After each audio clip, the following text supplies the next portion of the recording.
సూర్యాపేట జిల్లా కోదాడ పిఎస్ ముందు ఉద్రిక్తత చోటు చేసుకుంది. మాజీ ఎమ్మెల్యే బొల్లం మల్లయ్య యాదవ్పై కేసు నమోదైంది. పలు సెక్షన్ల కింద కేసు నమోదు చేశారు పోలీసులు.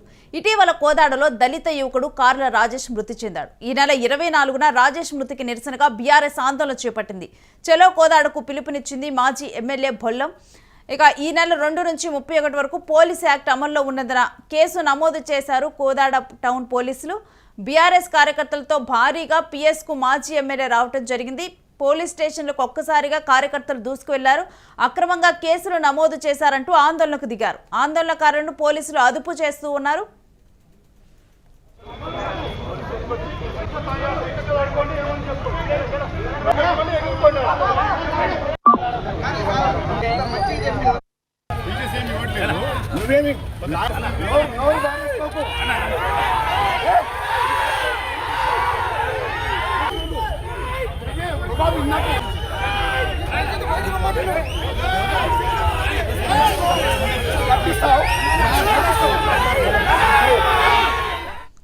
ఇక ఇదే అంశానికి సంబంధించిన డీటెయిల్స్ మా ప్రతినిధి సతీష్ అందిస్తారు.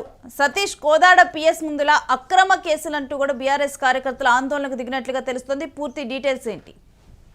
ముఖ్యంగా కోదాడకు సంబంధించినటువంటి మాజీ ఎమ్మెల్యే అయితే కోదాడ బొల్లం మల్లయ్య ఉన్నాడో, సో ఆయనకు సంబంధించి ఆయన పైన పోలీసులు కేసు నమోదైతే చేశారు. దానికి సంబంధించి ముఖ్యంగా ఏదైతే జనవరి 2 నుంచి కూడా 31 తారీఖు వరకు పోలీసు యాక్ట్ ప్రకారం అక్కడ ఎలాంటి ర్యాలీలు గాని ఎలాంటి బహిరంగ సభలు గాని పెట్టకూడదు అనేది ఒక యాక్ట్ ఉంది. ఆ యాక్ట్ ఉల్లంఘన కింద యాక్ట్ ఉన్న తరుణంలో కొన్ని ఉల్లంఘనలు చేసిరు. సో దాన్ని తెలిసి కూడా, అంటే ఈ యాక్ట్ ఉందని తెలిసి కూడా ఈ మాజీ ఎమ్మెల్యే బొల్లం మల్లయ్య ఈ ఏదైతే చెలో కోదాడ ప్రోగ్రాం పెట్టారో దానిపైన కేసులు నమోదు చేశారు. సో దానికి ముఖ్యంగా బీఆర్ఎస్ ఆ నిరసన చేయడానికి కారణం ఏంటంటే, ముఖ్యంగా ఏదైతే గతంలో పోలీస్ కస్టడీలో చిత్రహింసలకు గురై మరణించారని ఆరోపణలు ఎదుర్కొంటున్నటువంటి దళిత యువకుడు అంటే కార్ల రాజేష్ మృతి పైన అధికారులు, అంటే ఆ మృతి పైన అధికారులకు సంబంధించి ఇప్పటికీ ఎలాంటి చర్యలు తీసుకోలేదు. చర్యలు తీసుకోవాలని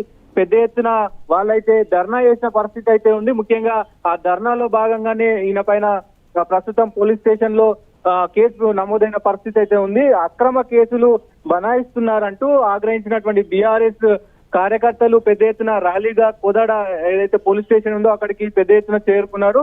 కార్యకర్తలు ఒక్కసారిగా అయితే పోలీస్ స్టేషన్ దగ్గరికి రావడంతో స్వల్ప తోపులాట కూడా చోటు చేసుకుంది. దాంతో ముఖ్యంగా పోలీసులు వర్సెస్ బీఆర్ఎస్ క్యాడర్, అంటే పోలీస్ స్టేషన్ దగ్గర పెద్ద ఎత్తున బీఆర్ఎస్ కార్యకర్తలు ఒక నినాదాలతో పోలీస్ డౌన్ డౌన్ అంటూ నినాదాలతో పాటు పోలీసులకు వ్యతిరేకంగా ఏదైతే అక్కడ పోలీస్ స్టేషన్ ముందు బైఠాయించి నిరసన తెలిపారో దాన్ని మొత్తం కూడా అది అంటే ఉన్నటువంటి యాక్ట్ ఏదైతే ఉందో, ఈ పోలీస్ యాక్ట్ ఏదైతే ఉందో దానికి నిషేధం ఉంది కాబట్టి ఆయన పైన కేసు పెట్టారు. మొత్తానికి ఒకవైపు ఆయన బొల్లం మల్లయ్య ఆరోపిస్తున్నది ఏంటంటే ప్రభుత్వం కూడా పోలీసులతో కుమ్మక్కయి ప్రభుత్వం కూడా ప్రభుత్వాల విధి విధానాల పట్ల వ్యతిరేకత వస్తుంది కాబట్టి పోలీసులతో ఇలాంటి చర్యలు చేపడుతున్నారు అంటూ కూడా ఇప్పటికే ఆయన విమర్శిస్తున్న పరిస్థితి ఉంది.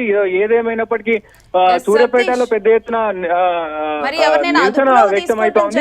దానికి సంబంధించి ఇప్పటికే బీఆర్ఎస్ శ్రేణులంతా కూడా నిరసనలు తెలుపుతా ఉన్నారు. పెద్ద ఎత్తున ప్రభుత్వాన్ని అటు పోలీసులను కూడా విమర్శిస్తున్న పరిస్థితులు కనబడతా ఉన్నాయి. రేణు, సతీష్, ఎవరినైనా అదుపులోకి తీసుకోవడం జరిగిందా? ఏంటి పరిస్థితి మరి? కేసు అయితే పెట్టారు. ప్రస్తుతం ఇంకా ఎవరిని అయితే అదుపులో తీసుకున్నట్టయితే ప్రాథమికంగా అయితే తెలియట్లేదు. ముఖ్యంగా ఆయన పైన కేసు పెట్టారు. మరి పోలీస్ స్టేషన్ లో ఇంటరాగేషన్ చేస్తారా ఏంటి, లేదంటే కోర్టుకు పంపించి తదుపరి చర్యలు ఉంటాయా అనేది చూడాల్సిన అవసరం అయితే ఉంటది. సో ముఖ్యంగా ఇట్లాంటి యాక్టులు ఉన్నప్పుడు మరి ప్రతినిధులు కూడా కొంచెం చూసుకొని, ఎందుకంటే నిషేధం యాక్ట్ ఉంది, పోలీస్ యాక్ట్ ఉంది కాబట్టి 31 తర్వాత యాక్ట్ అయిపోయిన తర్వాత ఏదైనా మీ నిరసన ఉంటే నిరసన శాంతియుతంగా చేసుకోవచ్చు కదా అని చెప్పేసి కూడా పోలీసులు ఒకవైపు చెప్తున్నారు. సో దీనిపైన మరి అటు బొల్లం మల్లయ్య ఏం చెప్తారు, ఏంటి, ఎలాంటి చర్యలు ఉండబోతున్నాయి, పోలీసుల నుండి కూడా ఎలాంటి చర్యలు ఉండబోతున్నాయి చూడాల్సిన అవసరం అయితే ఉంటది. Renu, right, thanks for the details Satish. ఇక సూర్యాపేట జిల్లా కోదాడ పిఎస్ ఎదుట ఇటు బీఆర్ఎస్ కార్యకర్తలకు అదేవిధంగా పోలీసులకు మధ్య ఉద్రిక్త పరిస్థితులు చోటు చేసుకున్నాయి. మాజీ ఎమ్మెల్యే బొల్లం మల్లయ్య యాదవ్పై కేసు నమోదైంది. పలు సెక్షన్ల కింద కేసు నమోదు చేశారు పోలీసులు.